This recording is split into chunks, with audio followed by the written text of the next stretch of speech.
व्यक्ति के अंदर एक अच्छे संस्कार विकसित होने चाहिए, एक जिम्मेदार नागरिक उसको बनना चाहिए, एक अच्छा बेटा उसको बनना चाहिए, एक अच्छा बाप उसको बनना चाहिए, एक अच्छा भाई उसको बनना चाहिए।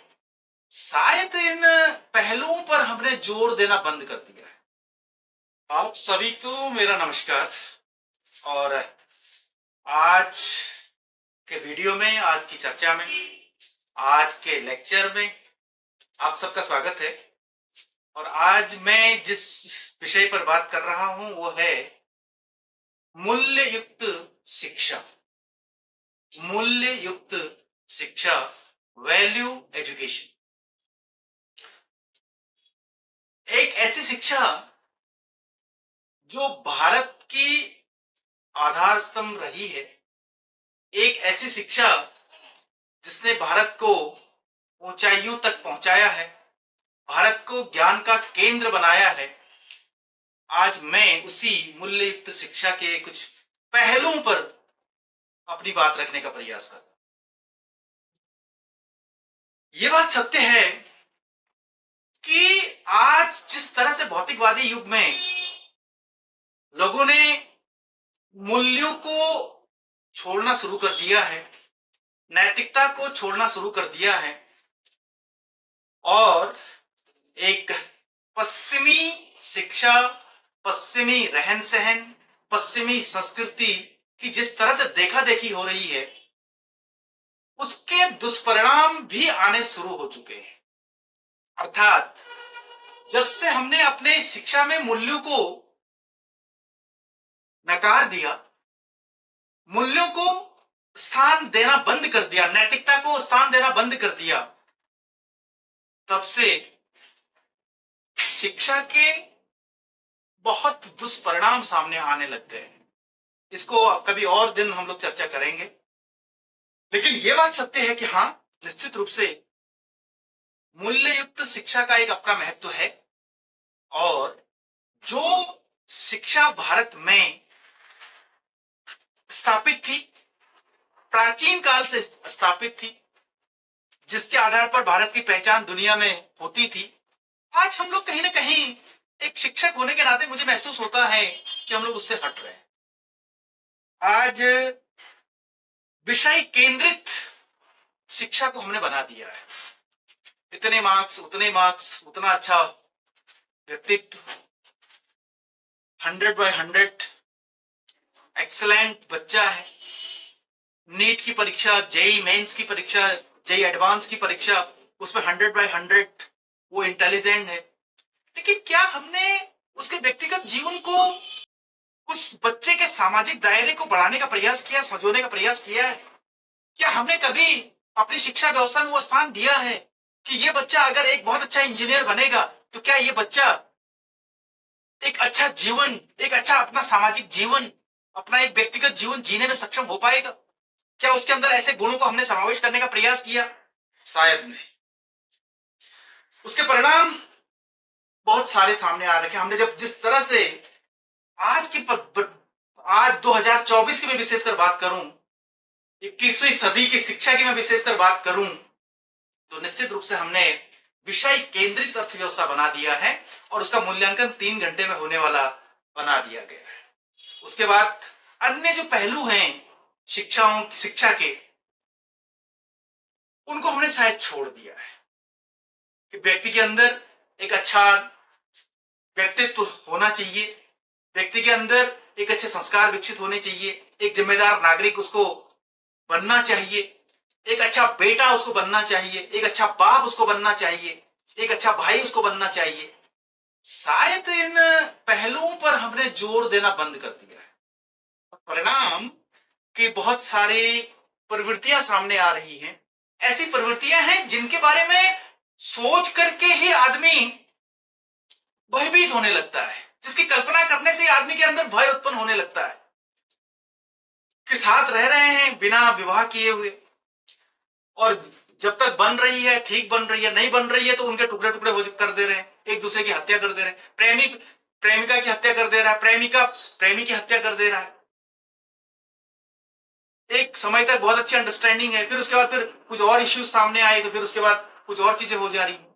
बाप जो है वो बेटे की परवाह नहीं कर रहा है, बेटा बाप की परवाह नहीं कर रहा है। सामाजिक जो ताना बाना था हमारा, पारिवारिक ताना बाना था, वो टूटता चला जा रहा है। उसका कारण ये है कि हमने अपनी जो शिक्षा व्यवस्था थी उसमें नैतिकता को, मूल्यों को स्थान देना बंद कर दिया है। एक जमाना था प्रारंभिक दौर में भारतीय शिक्षा में कि जब हम लोग बागवानी को महत्व देते थे, कृषि को महत्व देते थे, नैतिक शिक्षा को महत्व देते थे, प्रेरक प्रसंगों को महत्व देते थे, कहानियों, कथा कहानियों को महत्व देते थे, और उनसे अंत में कहते थे कि इन कहानियों से हमने ये सीख मिलती है, उन कहानियों से हमें ये सीख मिलती है। ये वो पाठ्यक्रम में, पाठ्य वस्तु में ये वो चीजें थी जो व्यक्ति को सोचने के लिए विवश करते थे और सीखने के लिए प्रेरित करते थे। लेकिन आज के दौर में शायद बहुत कम हमने इन चीजों को कर दिया, और यह कर अगर रखा भी है तो केवल नाम मात्र के लिए है। उनका कोई व्यक्ति के जीवन में या बच्चे के जीवन में बहुत ज्यादा महत्व उसको हम लोग नहीं देते हैं, और वो एक फालतू की चीजें से हमारे सामने बन गई हैं कि हम लोग उनको फालतू समझने का प्रयास कर रहे हैं। शायद नहीं, हमने अपना जो एक पहचान थी उस पहचान को हमने खोने का प्रयास किया है, और उसके परिणाम बहुत खतरनाक रूप में हमारे सामने आ रहे हैं। इसके अलावा अगर हम लोग आज के परिप्रेक्ष्य में बात करें, बड़े नए नए शब्द गढ़े जा रहे हैं साहब। उपचारात्मक शिक्षण, रेमेडियल टीचिंग। अब बताइएगा रेमेडियल टीचिंग होती क्या है, ये आज तक मैं समझ नहीं पाया हूं। शिक्षण शिक्षण होता है साहब, लेकिन रेमेडियल क्या हुआ? कैसे, कौन से मानक हैं, कौन से क्या है जिसके आधार पर हम लोग रेमेडियल की बात कर रहे हैं? क्या बच्चा बीमार हो गया जो उसका उपचार चल रहा है? क्या बच्चे का दिमाग खराब हो गया है, या बच्चे का दिमाग किसी रोग से ग्रस्त हो गया है तो इसलिए उसका हम लोग उपचार कर रहे हैं? ये जो भौतिकवादी प्रवृत्तियां हैं, ये जो भौतिकवादी शब्द जिसको मैं कह सकता हूं, रेमेडियल टीचिंग, उपचारात्मक शिक्षण, उपचारात्मक कक्षाएं, crash course, capsule course, what is this? ये है क्या अक्सर? ये कैप्सूल कोर्स क्या होता है सर? लेकिन हो रहा है और बड़ा फोकस हो रहा है, क्रैश कोर्स हो रहा है, बिल्कुल हो रहा है। तो ये जो सब इसलिए हो रहा है क्योंकि हम एक दौड़ में सम्मिलित करा रहे हैं बच्चों को, और जब दौड़ में वो बच्चे सम्मिलित हो रहे हैं, जो आगे बढ़ रहा है तो वो तो बढ़ ही रहा है। भले मैं यहाँ पर दावा नहीं करता कि उसका सामाजिक जीवन कितना खुशनुमा है, उसका व्यक्तिगत जीवन कितना खुशनुमा है, लेकिन जो दौड़ में सम्मिलित नहीं हो पा रहा है, तो इसका उदाहरण हमारे सामने है राजस्थान का कोटा शहर, जहां पर बच्चों का सुसाइड हब बना हुआ है। हर साल समाचार में सुनने को मिलता है, इतने बच्चों ने सुसाइड कर लिया, उतने बच्चों ने सुसाइड कर लिया, और उनका जो सुसाइड नोट होता है उसमें लिखा होता है कि मैं कि पापा, कि मम्मी, मैं आपकी अपेक्षाओं पर खरा नहीं उतर पा रहा हूं, मैं आपकी जो, आपने जो मुझे उद्देश्य दिया था, आपके जो अपेक्षाएं मुझ पर थी, उनको मैं पूरा नहीं कर पा रहा हूं, इसलिए मैं मर रहा हूं। अब देखिए कहां ला गए हम अपने बच्चों को, कहां हम लोग एक खुशनुमा जीवन जीने की बात कर रहे हैं। शिक्षा का महत्व है बच्चे को एक खुशनुमा जीवन जीना देना। शिक्षा का महत्व है बच्चा अपने आप को विश्लेषित करने में सक्षम हो सके। शिक्षा का महत्व है व्यक्ति की, जो बच्चा है वो आगे जाकर के जब वो एक पारिवारिक जीवन जीता है तो एक जिम्मेदारी के साथ वो जीवन जिए और खुश होकर के जिए। लेकिन हमने बच्चे को कहां ला करके रख दिया है कि वो 18-19 साल की उम्र में, 15-16 साल की उम्र में आत्महत्या कर रहा है। तो ये एक बहुत बड़ी विडंबना है, और शायद उस विडंबना के पीछे मैं जिस बात पर मैं जोर देना चाह रहा हूं इस वीडियो में, वो ये कि हमने अपनी जो मूल्यों युक्त शिक्षा थी उसको मूल्य विहीन शिक्षा में बदल दिया है, और हमने शिक्षा का बाजारीकरण कर दिया साहब, शिक्षा का बाजारीकरण कर दिया है। जितनी अच्छी फीस है उतना अच्छा स्टेटस हमने उसको स्टेटस के रूप में उसको देखना शुरू किया, और बड़े गर्व से हम लोग कहते हैं कि मेरा बच्चा अमुक विद्यालय में पढ़ता है, मैं इतनी फीस भरता हूं। लेकिन क्या जो बच्चे को आप लोग इतनी अच्छी फीस दे रहे हैं, वो बच्चा खुश है? वो बच्चा व्यक्तिगत रूप से खुश है? क्या उसके अंदर संस्कार विकसित हो रहे हैं? क्या उसके अंदर कथा कहानियां सुनने का मन कर रहा है या लिखने का मन कर रहा है? ये एक विचारणीय प्रश्न है। और आज एक और बड़ी विडंबना और है कि यदि कोई व्यक्ति आज नैतिकता की बात कर रहा है, संस्कारों की बात कर रहा है या मूल्यों की बात कर रहा है, तो उसको बड़े हीन नजरों से देखने का प्रयास किया जा रहा है कि पता नहीं किस जमाने की बात कर रहे हो आप। आज दुनिया कहां पहुंच चुकी है, चांद पर पहुंच चुकी है, मंगल पर जाने की बात हो रही है या चांद पर कॉलोनी बसाने की बात हो रही है। आप जो है पुराने जमाने की बात कर रहे हैं, आप रूढ़िवादी हैं। ऐसे ठप्पा उन व्यक्तियों पर लगा दिया जाता है। अब ठप्पा लग जाता है तो व्यक्ति हतोत्साहित होता है, हतोत्साहित होता है, एक समय तक तो बोलता है अपनी बात, उसका फिर वो बोलना बंद कर देता है। और इसमें बड़े अच्छे अच्छे शिक्षक, एजुकेटर सम्मिलित है, एकेडमिशियन सम्मिलित है, जो कि ये हो जाएगा वो हो जाएगा। भाई बच्चे को हम लोग किस सांचे में ढाल रहे हैं, ये अवश्य सोचा जाना चाहिए। लेकिन नहीं साहब। उसी तरह से अगर मैं एक कमला हैरिसन जो अमेरिका की उपराष्ट्रपति हैं, उन्होंने अपने बच्चों के बारे में एक स्टेटमेंट दिया, उसको मैं यहां पर दोहरा रहा हूं। अमेरिकी बच्चों की मौत की सबसे बड़ी वजह कोई बीमारी या कार दुर्घटना नहीं, बल्कि बंदूक की हिंसा है। ऐसा नहीं होना चाहिए। हम सब मिलकर इस स्थिति को बदल सकते। ये कमला हैरिसन का वक्तव्य है, जो महसूस कर रही कि हाँ, हमने बच्चों के हाथ में जिस तरह से बंदूक थमा दी है और एक शौक के तौर में जिसको दे दिया गया है, घर में रख दिया गया है, लाइसेंस है, सब कुछ है, लेकिन वो बच्चा उससे हिंसा कर रहा है। क्यों कर रहा है? क्योंकि उसके अंदर, फिर वही बात मैं कहना चाहूंगा, क्योंकि उसके अंदर वैल्यूज है ही नहीं, उसके अंदर संस्कार है ही नहीं, संवेदनाएं है ही नहीं। उसने ये पिक्चर्स देख देख के एकाकी जीवन जी जी करके, स्क्रीन पर समय बिता बिता करके अपने आप को इस रूप में बना दिया है, क्योंकि संवेदनाएं तो विकसित हुई ही नहीं। और मनुष्य के अंदर अगर संवेदनाएं नहीं है, मैं दावे के साथ कह सकता हूं इस बात को कि जिस मनुष्य के अंदर अगर संवेदनाएं नहीं है, तो मनुष्य मनुष्य नहीं है।